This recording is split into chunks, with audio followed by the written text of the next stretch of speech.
ప్రముఖ సినీ నటి శ్రీమతి సంగీత గారి ప్రారంభించారు. ఐవీఎఫ్ చికిత్సలో 25% భారీ discount, free doctor consultation, free ultrasound scan. 49 అంటే సంతానం, 49 అంటే సంతోషం. నమస్తే, వెల్కమ్ టు తెలుగు బాటు. ప్రస్తుతం మనతో పాటు ఉన్నారు ప్రముఖ రాజకీయ విశ్లేషకులు డివిఎస్ గారు ఉన్నారు. సార్ నమస్తే. నమస్తే సార్, ఏపీ విషయానికి వస్తే ఏపీలో ఒక బృహత్కర కార్యక్రమానికి టీడీపీ ప్రభుత్వం శ్రీకారం చుట్టింది. మంచి ప్రభుత్వం అనే కార్యక్రమంతో 10 రోజుల పాటు ఎమ్మెల్యేలందరూ కూడా తమ తమ నియోజకవర్గాల్లో ముఖ్యంగా ప్రజలతో మమేకం అవ్వాలి అని చెప్పేసి నిన్న సీఎం చంద్రబాబు నాయుడు పేర్కొనడం జరిగింది. సో ప్రజాపాలన 100 రోజుల ప్రజాపాలన మీద మీ యొక్క విశ్లేషణ ఏమిటి సార్? మంచి ప్రభుత్వం అంటే ప్రభుత్వం ఎప్పుడు మంచే, ఏ ప్రభుత్వం అయినా మంచే. ఓకే, మంచి ప్రభుత్వం అంటే పాలకులే మంచోళ్ళు ఉంటారు, చెడ్డోళ్ళు ఉంటారు. ఇక్కడ తేడా ప్రభుత్వంలో లేదు, తేడా అలా పాలించే వాళ్ళలో వస్తుంది. మంచి పాలకుడు వస్తే ప్రభుత్వం మంచే, చెడ్డ పాలకుడు వస్తే ప్రభుత్వం చెడే. అంటే ప్రభుత్వం అనేది ఏ పాత్రలో పోస్తే ఆ ఆకారంలోకి వచ్చేస్తుంది అన్నమాట. ఓకే, ఇప్పుడు ఇవాళ పాలకులను బట్టే ప్రభుత్వం, ఇప్పుడు మంచి పాలకుడిని ప్రజలు కోరుకుంటారు. ఆ మంచి పాలన దిశగా ఈ ప్రభుత్వం ముందడుగు వేస్తోంది. ఇప్పుడు మనం చూసాం 100 రోజుల పరిపాలన అక్కడ ఆంధ్రప్రదేశ్లో చంద్రబాబు ప్రభుత్వం 100 రోజుల్లో వాళ్ళు ట్రాక్లకు తీసుకొస్తున్నారు, దారి తప్పినటువంటి యంత్రాంగాన్ని దారిలో పెడుతున్నారు. ఈ వరదలు కూడా ఆ దిశగా వాళ్ళకు ఒక కలిసి వచ్చే అంశం. ఎందుకంటే క్యాబినెట్ మొత్తం ఇవాళ ప్రజల్లో ఉంది. ముఖ్యమంత్రి స్వయంగా వరద సహాయక చర్యలు 10 రోజులు ఆయన కలెక్టరేట్లో బస్సులోనే ఉండి రోజు ఆయన మరి నడువులోతు నీళ్లలో తిరగడం చూసాము. ఆ జేసీబీల్లో ఆయన వెళ్ళడం అంటే ప్రజలు సంతృప్తి చెందారు సహాయక చర్యల పట్ల, ముఖ్యమంత్రి పట్ల, ప్రభుత్వం పట్ల. జరిగిన కష్టంలో ఈ ప్రభుత్వం మాకు అండగా ఉంటుందన్న విశ్వాసం ప్రజల్లో పెంచటం అది అభిలషణీయం, ఆహ్వానించదగ్గ అంశం అన్నమాట. నెక్స్ట్ దీంతో అధికార యంత్రాంగం కూడా ట్రాక్లోకి వచ్చేసింది.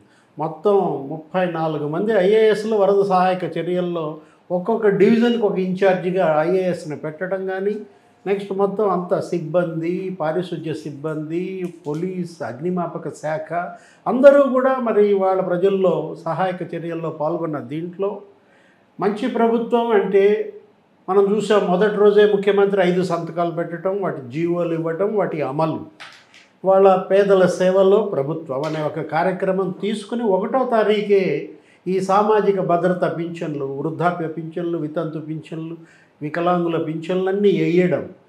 నెక్స్ట్ వాటిని ఒక 1000 రూపాయలు పెంచారు. ఇదే 1000 రూపాయలు పింఛను పెంచడానికి జగన్మోహన్ రెడ్డి ఆ ప్రభుత్వం 4 ఏళ్ళు తీసుకున్నారు. ఏడాదికి 250 చొప్పున పెంచాడు తప్ప ఇలా ఏకదమ్మన 1000 రూపాయలు పెంచలేదు. ఇప్పుడు ఇవాళ పింఛను పంపిణీ అనేది పేదరికంపై గెలుపుగా చూడాలి, ప్రజల జీవన ప్రమాణాల పెంపు దిశగా చూడాలి. నెక్స్ట్ అన్నా క్యాంటీన్, పేదల పొట్ట నింపే అన్నా క్యాంటీన్లు జగన్మోహన్ రెడ్డి రద్దు చేశాడు, పాడుపెట్టాడు. వాటిని మళ్ళీ తెరిచారు. ఇవాళ ప్రతి పేదోడు తనకి ఇంట్లో అన్నం లేనప్పుడు వెళ్ళి తినేటటువంటి ఆ స్వల్ప ధరలకు 5 రూపాయలకే ఇవాళ అల్పాహారం, భోజనం ఇవన్నీ దొరుకుతున్నాయంటే అంటే ఒకవైపు ప్రజల జీవన ప్రమాణాల పెంపు, మరోవైపు పేదరిక నిర్మూలన. నెక్స్ట్ యువతకి ఉపాధి, మెగా డిఎస్సి తీసుకొచ్చారు. ఒక 16,000 పోస్టులతో కంపెనీలను మళ్ళీ రాబట్టుకుంటున్నారు, వెళ్ళిపోయిన కంపెనీలను మళ్ళీ తెప్పిస్తున్నారు. మనం చూసాం టాస్క్ ఫోర్స్ కో చైర్మన్గా నటరాజన్ చంద్రశేఖర్ నియామకం, అటు బీపీసీఎల్ ఆయిల్ రిఫైనరీ ఏర్పాటు కానీ ఇంకా అనేక సాఫ్ట్వేర్ పరిశ్రమలను ఇక్కడ కంపెనీలను తీసుకొచ్చే దిశగా మొన్న కూడా ముఖ్యమంత్రి శ్రీ సిటీ వెళ్ళారు. అక్కడ ఒక 12 కంపెనీలు ప్రారంభించారు, ఇంకొక 6 కంపెనీలకు శంకుస్థాపన చేశారు. ఇదంతా కూడా ఏంటి? యువత ఉపాధి. మొన్న జగన్మోహన్ రెడ్డి ప్రభుత్వం కూలిపోవడానికి ప్రధాన కారణం యువత, పెరిగిన నిరుద్యోగం, వలసలు. వీటన్నిటికీ అడ్డుకట్టబడాలంటే నీకు ప్రభుత్వ పరంగా ఉద్యోగాల భర్తీ జరగాలి, ప్రైవేటు పరంగా ఉద్యోగాల భర్తీ జరగాలి. మరోవైపు బిడ్స్ కూడా వస్తుందంటున్నారు. ఎక్కడికి? అమరావతిలో క్యాంపస్ ఏర్పాటుకు.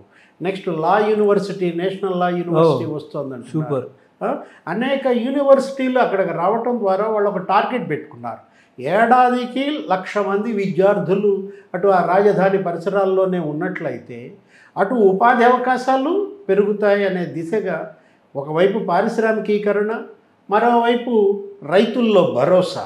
ఏది? ఆ ల్యాండ్ టైటిలింగ్ యాక్ట్ రద్దు. నిజంగా గొప్ప విషయం అన్నమాట. పాస్ పుస్తకాల పైన ముఖ్యమంత్రి ఫోటో తీసేశారు. ఎందుకంటే అది ఆ భూమి ముఖ్యమంత్రి ఇచ్చే భూమి కాదు, ప్రభుత్వం ఇచ్చే భూమి కాదు, మీ పూర్వీకుల నుంచి వచ్చిన భూమి పైన రాజముద్ర ఉండాలి కానీ సీఎం ఫోటో ఎందుకు?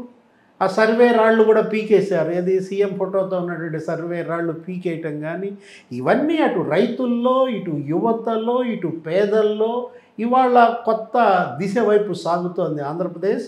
100 రోజుల్లో ఇంత గొప్పగా మరి తీసుకొచ్చారంటే అందరిలో సంతృప్త స్థానం పెరిగింది. నెక్స్ట్ ఆ క్యాబినెట్కి ఈ క్యాబినెట్కి పోల్చుకుంటున్నారు. గత మంత్రులు స్కాములతో ఎలా అన్పాపులర్ అయ్యారో మనం చూసాం. ఏంటి?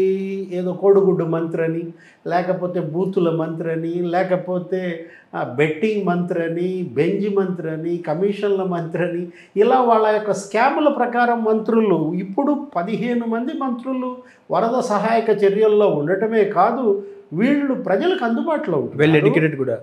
ప్రజా దర్బార్ ఒకటి పెట్టి వినతులు తీసుకుంటున్నారు. ఒక ప్రజలు కోరుకునేది ఏంటి? నా కష్టం నువ్వు తీర్చినా తీర్చకపోయినా నేను వచ్చి నీకు చెప్పుకోవాలి. నువ్వు నాకు కొద్దిగా భరోసా ఇస్తే నన్ను బాధించేవాడు వెనకడుగేస్తాడు. అకౌంటబిలిటీ, జవాబుదారీతనం. ఇవాళ ప్రజా దర్బార్ పెట్టి అటు నారా లోకేష్, ఇటు పవన్ కళ్యాణ్ మొత్తం అసలు ఆ పార్టీ కార్యాలయాల్లో బీజేపీ వాళ్ళు కూడా ప్రజల నుంచి అభ్యర్థనలు తీసుకుంటున్నారు.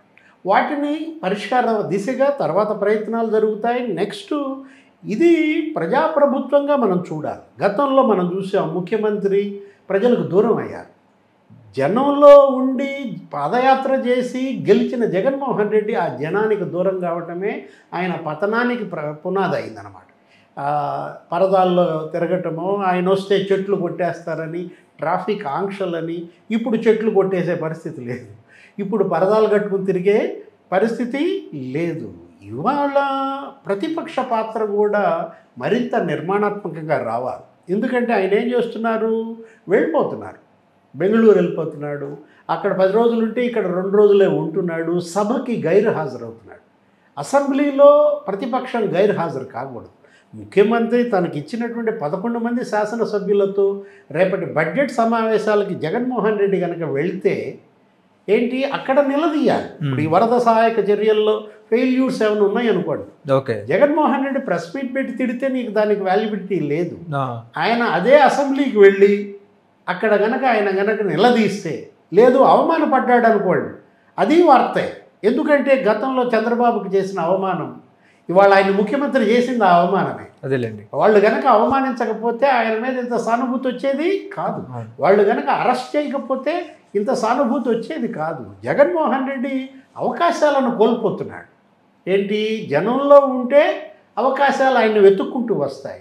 అసెంబ్లీకి వెళ్తే నిలదీసిన అవకాశమే, అవమానపడ్డ అవకాశమే, కానీ ఆయన ఏంటి? పారిపోతున్నాడు. అందుకే ఇవాళ అందరూ వలసలు ఏంటి? దూకేస్తున్నారు.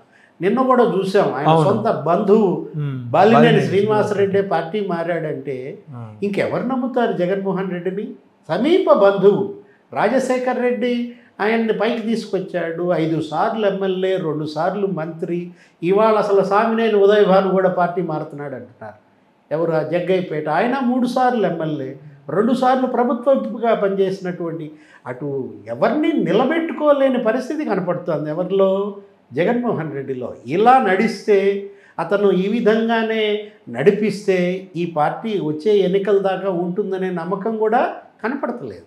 ప్రజలు అది కాదు కోరుకున్నది. ప్రజలేంటి? ప్రతిపక్షం సమర్థంగా పనిచేయాలి, అధికార పార్టీ జవాబుదారీతనంతో ఉండాలి, ప్రజా సమస్యలు పరిష్కారం కావాలి.